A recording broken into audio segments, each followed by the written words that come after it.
ꯈꯨꯔꯨꯝꯖꯩ ꯃꯌꯥꯝ ꯁꯤꯗꯤ ꯃꯌꯥꯝ ꯑꯩꯈꯣꯏ ꯄꯨꯂꯞ ꯃꯊꯦꯜ ꯃꯌꯥꯝ ꯁꯧꯒ꯭ꯔꯤ ꯊꯣꯡꯕꯅꯦ ꯄꯥꯛꯅꯝꯅꯦ ꯁꯤꯡꯖꯨꯅꯦ ꯑꯗꯩ ꯊꯕꯤꯅꯦ ꯑꯗꯩ ꯊꯔꯣꯏ ꯊꯣꯡꯕꯅꯦ. ꯊꯔꯣꯏ ꯊꯣꯡꯕꯁꯨ ꯂꯩꯔꯦ ꯑꯗꯣ ꯃꯌꯥꯝ ꯀꯃꯦꯟꯗ ꯍꯥꯏꯕꯗꯤ ꯀꯥꯂꯦꯟ ꯍꯤꯟꯖꯥꯡ ꯆꯥꯎꯔ ꯑꯃꯁꯨꯡ ꯀꯔꯤ ꯁꯧꯒ꯭ꯔꯤ ꯊꯣꯡꯕꯒ ꯄꯥꯛꯅꯝ ꯉꯥꯛꯇ ꯉꯥꯏꯈ꯭ꯔꯦꯕ ꯃꯌꯥꯝ ꯁꯤ ꯄꯨꯔ ꯂꯥꯛꯑꯦ ꯑꯗꯣ ꯊꯔꯣꯏ ꯊꯣꯡꯕ ꯆꯥꯎꯔꯦ ꯊꯔꯣꯏ ꯊꯣꯡꯕꯅ ꯇꯣꯉꯥꯟꯅ ꯍꯥꯏꯔꯛꯄꯅꯦꯕ ꯁꯤ ꯃꯌꯥꯝ ꯅꯍꯥꯟꯃꯨꯛ ꯀꯩꯅꯣ ꯏꯁꯤꯡ ꯆꯦꯟꯕꯗ ꯐꯥꯈꯤꯕꯗꯨꯅꯤ. ꯑꯗꯨꯁꯨ ꯂꯩ ꯑꯗꯣ ꯐꯥꯈꯤꯕꯗꯨ ꯑꯩꯈꯣꯏꯅ. ꯁꯤ ꯁꯤꯡꯖꯨ ꯍꯥꯏꯁꯦ ꯃꯣꯔꯣꯛ ꯃꯦꯠꯄꯅꯦ ꯁꯤꯡꯖꯨ. ꯃꯤꯃꯤ ꯇꯣꯠꯁꯤꯜꯂ ꯈꯤꯇꯪ ꯇꯣꯛꯑꯒ ꯈꯤꯇꯪ ꯑꯗꯨ ꯑꯩ ꯇꯥꯔꯦꯅꯦ ꯑꯗꯣ ꯑꯗꯩ ꯌꯥꯝ ꯆꯥꯕ ꯍꯧꯔꯁꯦ ꯑꯗꯣ ꯄꯣꯛꯅꯝꯁꯤꯅ ꯀꯩꯅꯣ ꯇꯧꯕ ꯑꯣꯚꯟꯗ ꯑꯗꯨ ꯃꯌꯥꯝ ꯆꯥꯕ ꯇꯧꯁꯤ ꯑꯗꯣ ꯃꯌꯥꯝꯅ ꯑꯩꯈꯣꯏ ꯚꯤꯗꯤꯑꯣꯁꯤꯕꯨ ꯑꯍꯟꯃꯤꯡꯕꯨ ꯅꯨꯡꯁꯤꯕꯤꯗꯨꯅ ꯂꯥꯏꯛ ꯁꯤꯌꯔ ꯁꯕꯁꯀ꯭ꯔꯥꯏꯕ ꯇꯧꯕꯤꯔꯝꯃꯣ. ꯑꯃꯁꯨꯡ ꯕꯦꯜ ꯑꯥꯏꯀꯣꯟꯁꯨ ꯅꯝꯕꯤꯔꯝꯃꯣ. ꯑꯗꯨ ꯃꯌꯥꯝ ꯆꯥꯕ ꯍꯧꯔꯁꯦ ꯑꯩ ꯁꯤ ꯍꯥꯟꯅ ꯂꯧꯊꯒꯦ ꯊꯔꯣꯏ ꯊꯣꯡꯕꯁꯦ. ꯍꯧꯖꯤꯛ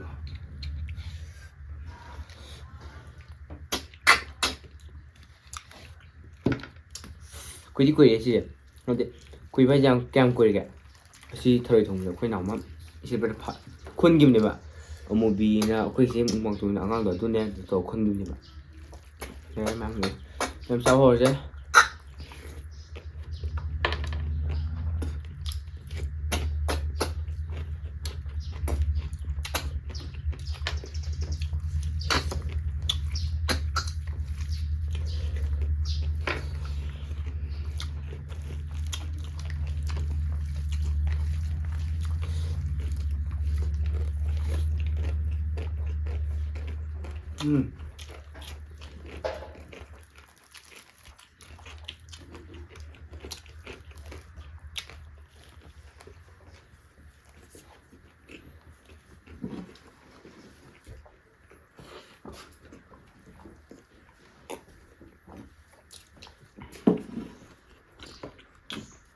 ꯌꯥꯝ ꯍꯥꯎꯋꯦ ꯊꯔꯣꯏ ꯊꯣꯡꯕꯁꯦ.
ꯌꯥꯗ꯭ꯔꯦ.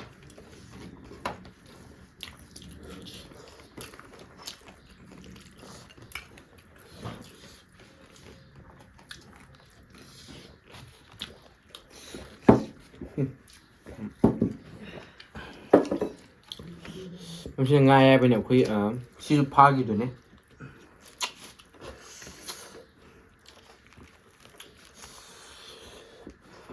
ꯌꯦꯡꯕꯤꯕ꯭ꯔꯣ?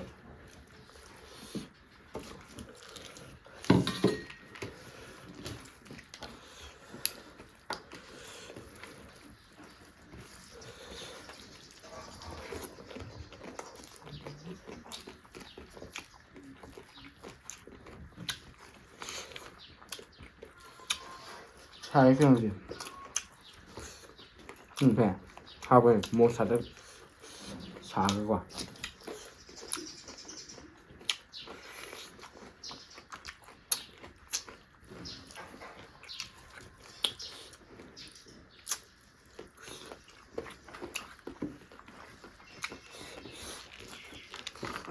ꯁꯧꯒ꯭ꯔꯤ ꯊꯣꯡꯕꯁꯦ ꯍꯨꯛꯄꯗ ꯋꯥꯏ ꯍꯥꯏꯕꯗꯤ ꯃꯥꯒꯤ ꯃꯄꯪ ꯌꯥꯎꯗꯣꯏꯁꯤ ꯃꯥꯒꯤ ꯃꯍꯤꯗꯣ ꯏꯁꯤꯡ ꯅꯨꯡ ꯊꯣꯡꯕꯅꯤꯀꯣ. ꯑꯗꯣ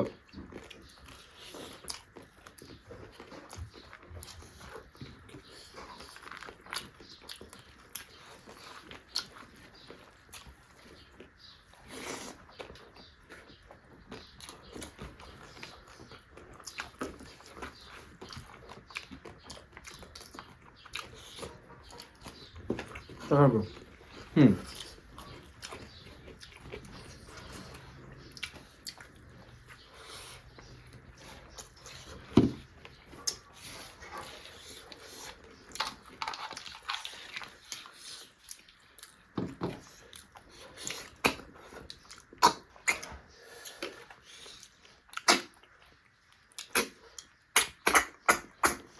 Ai.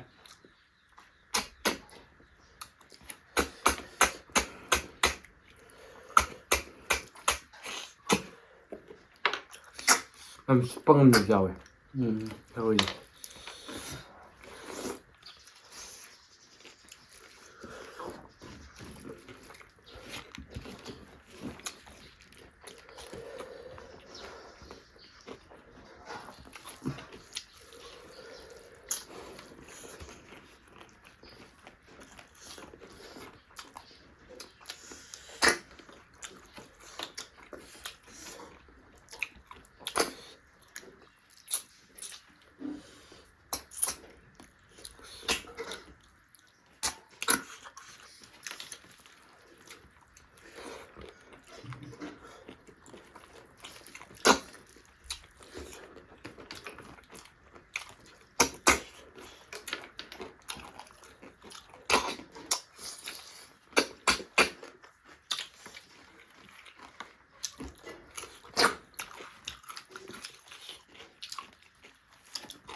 Không gậy ê, cái này được.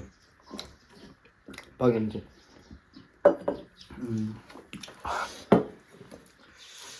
Mong sao gậy ê. Ngọc. Không biết nồi này sẽ cần mắm lẻ chứ? Không được. Không mai hai năm phải tạm nồi này sẽ cần mắm lẻ thì lẻ.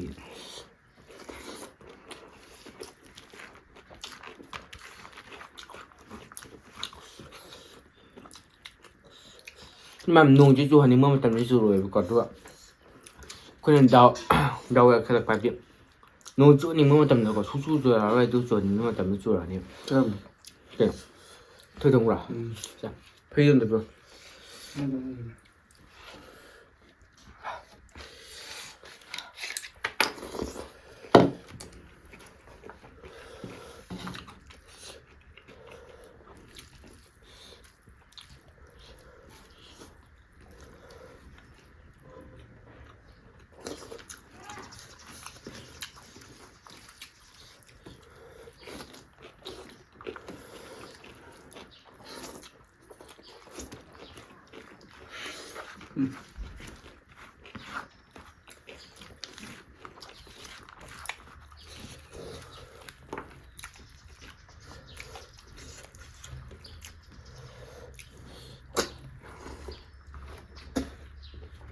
Sạp đấy.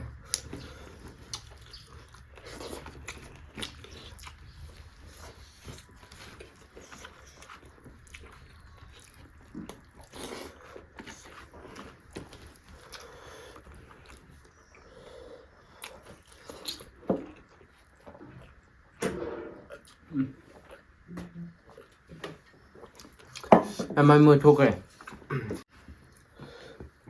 Em luôn rồi cưng. Hay. Thế mà mấy mua thuốc này phải biết anh là gì hay gì đó. Tao những người tao nó tao rồi tao những người tao nó tao lại này hay đó. Mấy gì hay sao quay gì thằng bác tổ rồi hay biết. Cái nó tao này. Khôi bùi phơi kia. Nó tao bạn. Cái đồ. Cái đồ mà sang thật nó kệ bảo. Nó tao cái khăn bấy. Cái nó xem này. Mà tụi người xem cái mi có xem mà nhảm hay biết. Anh có xem mà nhảm này mấy trang nhảm này sao sao loại này đó. Mình thuốc rồi. Đau đi.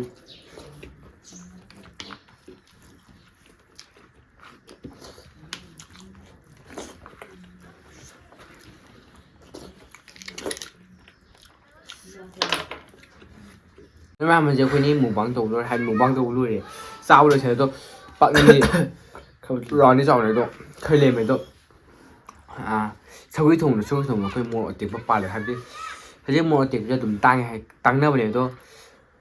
Tôi cái là hấp nhau thì cái chiêu chú mua ở tiệm bắp để nó mua sạc để hay biết. Đó. ꯅꯨꯡꯁꯥꯒ ꯁꯥꯠꯂꯛꯄꯅꯦ ꯁꯤꯗꯩ ꯃꯁꯥꯒ ꯁꯥꯒꯠꯂꯛꯄꯅꯦ ꯄꯨꯀꯥ ꯀꯥꯗꯣꯔꯦ ꯑꯗꯣ ꯃꯌꯥꯝ ꯃꯊꯪ video ꯑꯃꯨꯛ ꯎꯅꯔꯁꯦ ꯑꯗꯣ ꯃꯌꯥꯝꯅ ꯑꯩꯈꯣꯏ ꯚꯤꯗꯤꯑꯣꯁꯦ ꯑꯍꯥꯟꯕ ꯌꯦꯡꯕꯤꯕ ꯑꯣꯏꯗꯤ ꯅꯨꯡꯁꯤꯕꯤꯗꯨꯅ ꯃꯌꯥꯝ ꯂꯥꯏꯛ ꯁꯤꯌꯔ ꯁꯕꯁꯀ꯭ꯔꯥꯏꯕ ꯇꯧꯕꯤꯔꯝꯃꯣ ꯑꯗꯣ ꯕꯦꯜ ꯑꯥꯏꯀꯣꯟ ꯅꯝꯕꯤꯔꯝꯃꯣ ꯑꯗꯣ ꯃꯌꯥꯝ ꯑꯩꯈꯣꯏꯅꯤ ꯚꯤꯗꯤꯑꯣꯁꯤꯕꯨ ꯚꯤꯗꯤꯑꯣꯁꯦ ꯃꯌꯥꯝꯅ ꯂꯨ ꯌꯦꯡꯕꯤꯕꯒꯤꯗꯃꯛꯇ ꯑꯩꯈꯣꯏꯅꯤ ꯒꯣꯟ ꯊꯥꯒꯠꯆꯔꯤ ꯍꯣꯏ ꯃꯌꯥꯝ ꯃꯊꯪ ꯚꯤꯗꯤꯑꯣ ꯎꯅꯔꯁꯤ ꯉꯁꯤꯒꯤꯗꯤ ꯕꯥꯏ ꯕꯥꯏ